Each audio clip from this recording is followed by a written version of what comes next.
در ماه مبارک رمضان دیگه چه هست که سبب برکت شب قدر هست. شب قدر یعنی چی؟ شبی که دارای قدر و منزلته. قدر و منزلت یعنی چی؟ یعنی قرآن در اون شب نازل شده و به شب قدر و منزلت داده. قرآن چند حرفه؟ 350,000 حرفه. پیامبر اسلام صلی الله علیه و سلم فرمودند هر مسلمانی یک حرف از قرآن بخواند 10 تا حسنه دارد. من نمیگویم الف لام میم یک حرف است، بلکه الف یک حرف و لام یک حرف و میم یک حرف.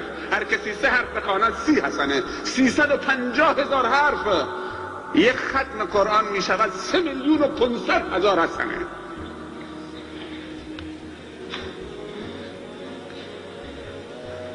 خودت قرآن بلدی که قد بکنی؟ بلد نیستی. پدرم منو مکتب نفرستاد. مقصر تو بودی یا پدر بود؟ الله اعلم، خدا بیامرزدش. می توانی قرآن گوش بدهید، بیا تو ختم تراویح شرکت بکن. فرقی نداره چه بخوانی چه گوش بدهید. یک ختم نوار قرآن 20,000 تومان. یک آلبوم کامل. ضبط صوتم بگذار گوش بده. بازم بلد نیستید، پول ندارید. هر شب قرآن رو باز بکن، دست رو خط سیاه قرآن بکش و نگاه بکن. از این آسان تر دیگه. انما الاعمال بالنیات. در ماه مبارک رمضان شب قدر هست. عبادت از 1000 ماه بهتره. 1000 ماه معادل چند ساله؟ معادل 83 سال. یک شب 83 سال به خدا نزدیک میشوید. 83 سال و 4 ماه و نیم. 1000 ماه معادل 83 سال و 4 ماه و نیم است. لیلة القدر خیر من 1000 شهر. یک شب قدر که شاید هم تمام شد تو همین روزهای 21 و 22 و 23 و امید هست که هنوز جلو باشد. 25 و 27 و 29 باشد. خدا خوشش می آید.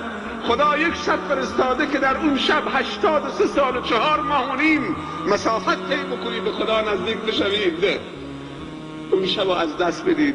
کاش که خوابیده بود خور و پف میکرد، حداقل استراحت میکرد. ولی نخوابیده، بازی تاسور داره میکنه، اخبار لندن داره گوش میده، سیگار داره میکشه، جا سیگاری کنارش گذاشته.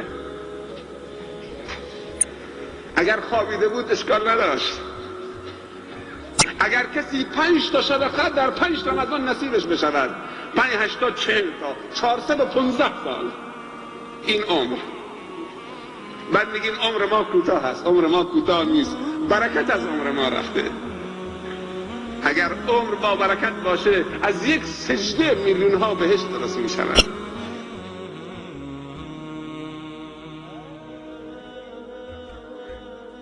دیگه چه برکتی هست در رمضان؟ بهشت 8 تا در دارد. یکی از درهای بهشت اسمش باب الریانه، در ریان. فاصله یک لنگی در بهشت مسافت 40 سال اسب تازی است. خدا کنهش رو بهتر میداند. این در رمضان باز می شود و در روز قیامت هم باز می شود. روز قیامت که رسید در روایت دیگه وارد شده که للصائم فرحتان، برای روزدار 2 خوشحالی هست. فرحت عند فطره و فرحت عند لقاء ربه. خوشحالی هنگام افطاری قبل از اذان 10 دقیقه دعا می‌خواند که خدا روزه امروزش را برش قبول بفرماید، منت بگذارد، قبول بفرماید. بعد مؤذن اذان میگوید، خرما دستش منتظر مؤذنه تا گفت الله اکبر خوشحال میشود. الحمدلله که امروز روزمو به جا رسوندم. و بر رزق خدا افطار میکند و طلب مغفرت میکند. این یک خوشحالی. خوشحالی دوم هنگامی که با روزه و پرونده‌ای پر از روزه ملاقات پروردگار میکند. خداوند در روز قیامت در دشت محشر سوال میکند این الصائمون من امت محمد صلی الله علیه و سلم. روزداران امت محمد کجا هستن این روز؟ هر کسی روزه گرفته دستشو بلند میکنه، هر کسی نگرفته اگه دستشو بلند کرد دستشو خرد میکنن. روزداران که دستشون رو بلند کردن میگوین از این در وارد بشوید. هذا باب الریان للصائمین. آخرین نفر روزدار که از در ریان وارد شد، در ریان رو میبندن. دیگه برکت رمضان چیه؟ قرآن و روزه شفاعت میکنه در انسان، به درگاه رب پروردگار صدا میزند. روزه میگوید ای پروردگار، من در روز رمضان، در روز گرم رمضان عزیزترین چیزها را بر او من کردم، حرفمو قبول کرد، آب و نوشیدنی و خوردنی منعش کردم، خدایا من را در او شفاعت بده. میگه باشه شفاعت تو قبوله.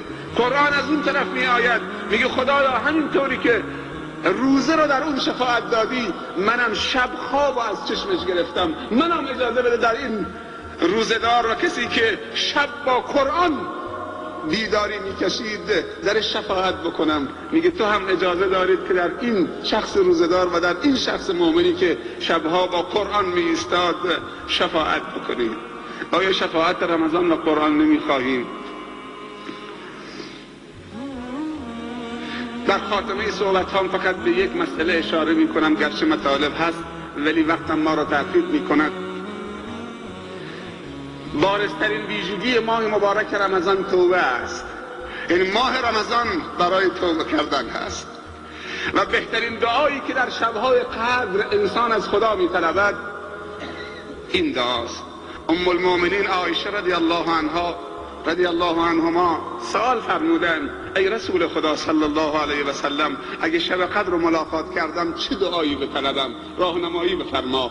گفت این دعا: اللهم انك عفو تحب العفو فاعف عني. اللهم انك عفو تحب العفو فاعف عنا. پروردگارا تو با گذشت هستید و گذشت کردن را دوست دارید و عفو و بخشش از بندگان گنهکار و تقصیرکار را دوست دارید. خدایا نگاه به بدی ما نکن، نگاه به خوبی خودت بکن. خدایا نگاه به تقصیر ما نکن، به جرم ما نکن. خدایا نگاه به رحمت خودت بکن. خدایا ما در ماه رمضان از تو هیچی نمی‌طلبیم، فقط بخشش می‌طلبیم، مغفرت می‌طلبیم، رحمت می‌طلبیم، بهشت می‌طلبیم. به تو پناه میبریم از خشم و غضب تو و جهنم تو. خدایا دستای ما را خالی بر نگردان و امید ما را ناامید نگردان. وأظلنا شهر السلام ضيف يزور بكل عام، فإذا أهل هلاله في الكون ينحسر الظلام، في الكون ينحسر الظلام، ونفوسنا تهفو له وتهيم فيه فلا تلام. أيامه قدسية غيم سقى الدنيا سلام، غيم سقى الدنيا سلام. وأظلنا شهر السلام ضيف يزور بكل عام، فإذا أهل هلاله في الكون ينحسر الظلام، في الكون ينحسر الظلام. تروي القلوب من الظمأ والليل يعبق بالقيام، والعتق فيه هدية من ربنا حسن الختام، من ربنا حسن الختام.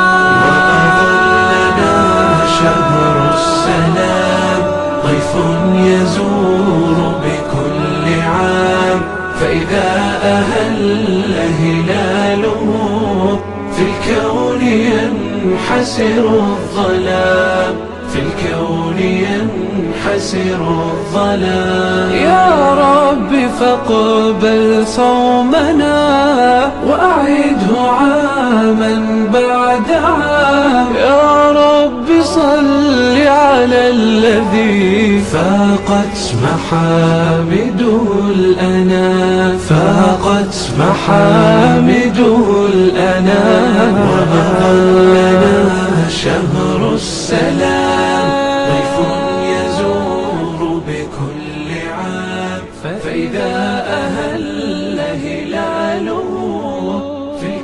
ينحسر الظلام، في الكون ينحسر الظلام.